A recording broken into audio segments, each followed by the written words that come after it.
Hello guys, today's my topic is leukopoiesis. Leukopoiesis means formation of white blood cells.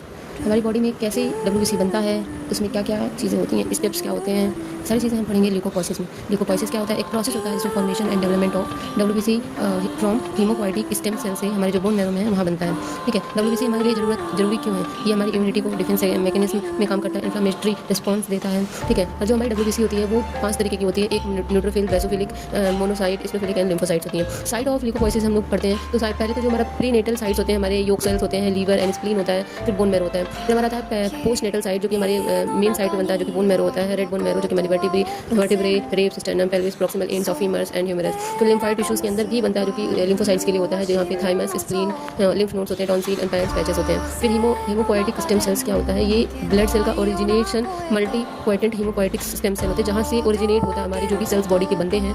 ठीक है, blood cells बनते हैं, वहीं से ओरिजिनेट होते हैं। जो हीमोपोइटिक स्टेम सेल्स होते हैं ये दो तरीके से होते हैं। एक कॉमन माइलॉइड प्रोजेनेटेड सेल्स होती हैं, प्रोजेनेटर्स होते हैं, एक होता है कॉमन लिम्फोइड प्रोजेनेटर्स होते हैं।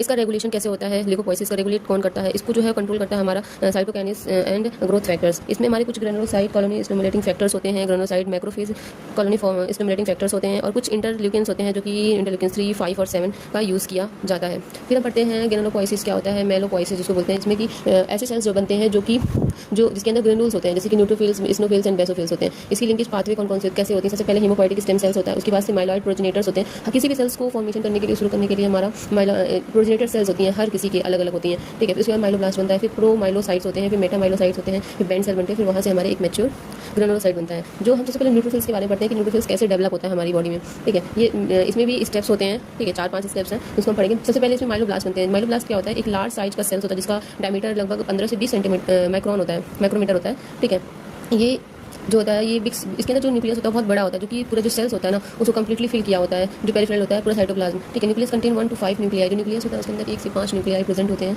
इनके जो साइटोप्लाज्म होते हैं वो नॉन ग्रेनुलर्स होते हैं। फिर पॉलीमाइलोसाइट्स होते हैं जो कि उसके बाद बनते हैं। ठीक है, ये मतलब कि माइलोब्लास्ट के बाद बनते हैं। उसके इसमें जो होता है, जो साइटोप्लाज्म जो होता है वो पिंक कलर का दिखता है और नॉन स्पेसिफिक ग्रेन्यूल्स दिखते हैं। कंटेन करता है 2 या उससे अधिक defined nuclei and course chromatin. फिर माइलोसाइट्स होते हैं। माइलोसाइट जो होता है एक स्मॉलर साइज और कंटेन एक राउंड ओवल न्यूक्लियस होता है इसके अंदर, जो कि एक लार्ज पिंक कलर साइटोप्लाज्म होता है, और इसकी न्यूक्लियाई डिसअपीयर होती है और साइटोप्लाज्म जो होता है सेल का न्यूमरस स्पेसिफिक पर्पल और ब्लू कलर के ग्रेनुल्स उसमें क्रिएट करते हैं। ठीक है, फिर लास्ट में हमारा न्यूट्रोफिल बनता है, जो कि myelocyte further undergoes development and become the neutrophil. Neutrophil जो होता है हमारी बॉडी के अंदर सबसे ज़्यादा हमारी बॉडी में न्यूट्रोफिल्स होता है, जो कि 40 से 80 के बीच में होता है। और इसकी जो प्रॉपर्टी होती है, डिफेंस मैकेनिज्म होता है, इसकी न्यूक्लियस होती है बाइलोब्ड होती है और साइज होता है 10 से 12 माइक्रोन होती है।